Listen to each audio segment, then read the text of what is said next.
As you know, it is Thanksgiving Eve, and Donald Trump was tweeting a lot today. And we're not going to report on the actual words in any of those tweets because they're not newsworthy, other than for the general point that, yet again, politically, Trump's trying to drum up controversies over the national anthem and basketball, which will probably reverberate at some Thanksgiving dinners tomorrow. You can look forward to that. The story we are going to report on tonight, with far more reaching consequences, is one Trump isn't tweeting about: allegations that he's turning a once obscure part of the Justice Department into a weapon against those who criticize him. The DOJ basically trying to take Time Warner to court to block a merger with AT&T, and their company's CEO says it's not a surprise that one question keeps coming up: whether this is all an effort to retaliate against CNN. There's been a lot of reporting and speculation whether this is all about CNN. And frankly, I don't know. But nobody should be surprised that the question keeps coming up. The question does keep coming up, and it's because of Trump's ongoing fight with CNN. Sources told CNBC that the DOJ wanted AT&T to sell Turner Broadcasting, which includes CNN, as a condition for approval of this merger that they're now fighting. This appearance of an abuse of power comes, of course, just days after Trump was pleading with the DOJ to investigate Hillary Clinton. The saddest thing is that because I'm the President of the United States, I am not supposed to be involved with the Justice Department. I'm not supposed to be doing the kind of things that I would love to be doing. And I'm very frustrated by it. I look at what's happening with the Justice Department. Why aren't they going after Hillary Clinton? That was followed by an odd overture from the Justice Department to House Republicans on the same issue.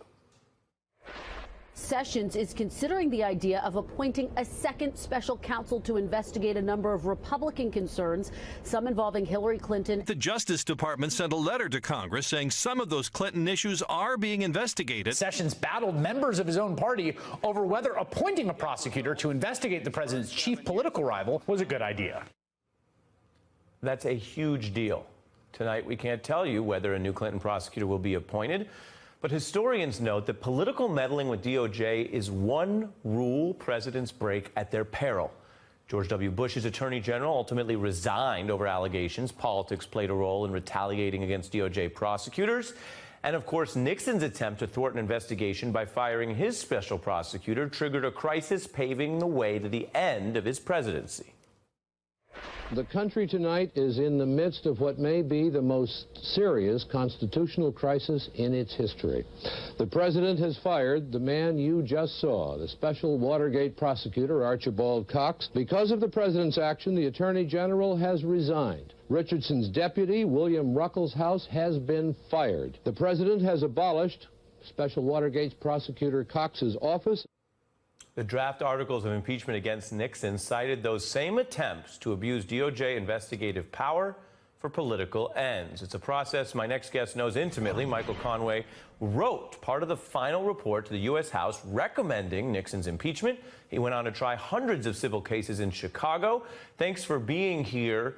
Do you view this story, which hasn't necessarily gotten as much attention as many other dramas in the Trump era, as significant in a historical context as DOJ meddling?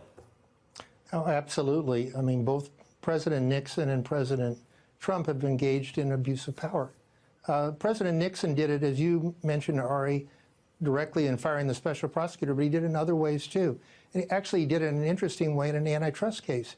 There was an antitrust case pending against ITT, and the president, first through his subordinates, and then in a White House tape call laced with profanity, told then Deputy Attorney General Richard Kleindienst to drop the case. The brief was due the next day. He said, drop the case.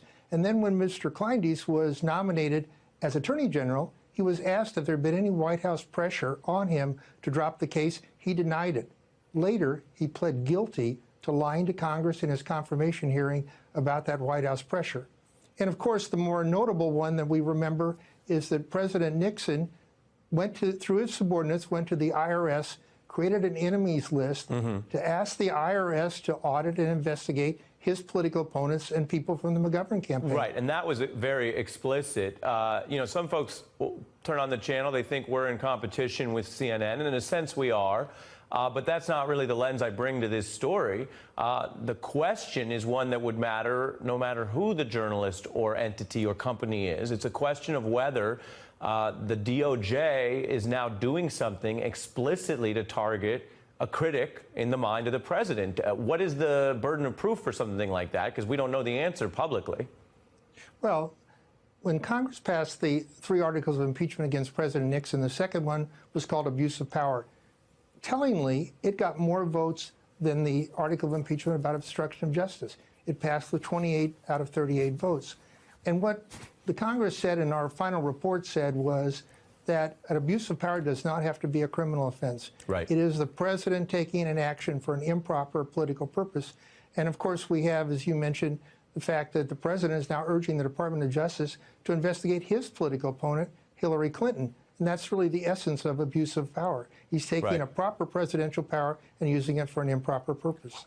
Michael Conway with the Nixon history, thank you for being here. I want to turn now to some more recent history, the Obama era. Karen Loeffler was a federal prosecutor under President Obama. She also, more broadly, spent 30 years at DOJ prosecuting bribery and conspiracy cases and served all the way up until the U.S. attorneys were removed by President Trump.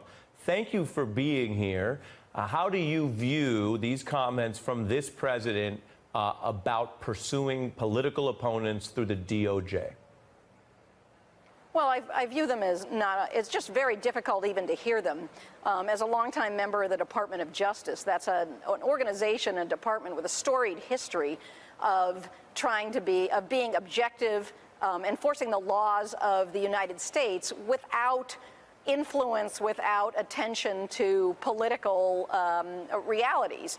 And it's very difficult, and there's a separation wall that has gone on in almost all instances. I agree with Mr. Conway, but it just is astounding to someone who's been a member of the Department of Justice, was a member for a long time. There's a separation and a dedication and an oath that's taken to enforce the laws of the United States without influence. And this stuff matters. And Karen, I want you to listen to some of what Donald Trump said during the campaign with an eye to whether this makes it worse for him to the extent that there are reviews of his conduct or potential obstruction or potential meddling. Here he was during the campaign.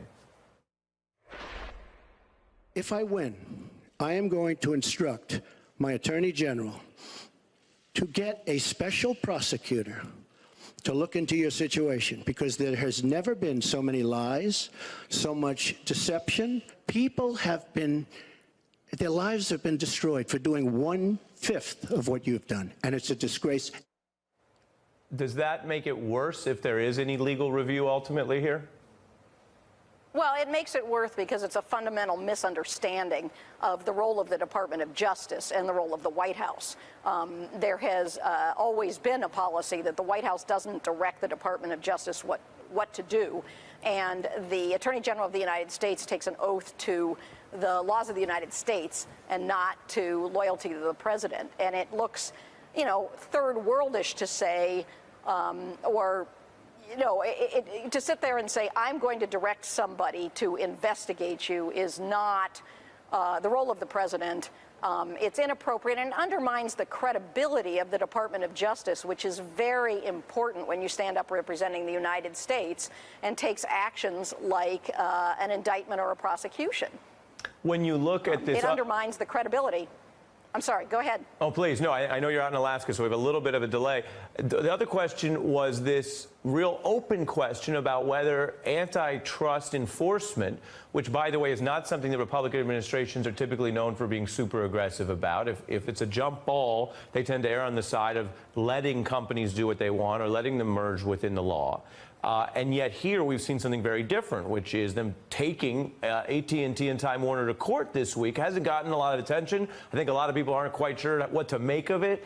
Do you view that, coupled with the president's comments about CNN and saying he wanted to get them through the merger, coupled with the head of the antitrust division having reversed himself because last year he said this wouldn't be an issue and now they're suing, do you view that as something that requires more scrutiny or more of a conspiracy theory at this point? Well, I think it's going to require scrutiny of the motives for the bringing of the case. I can't talk to you about the substance of the case. I don't know enough about it.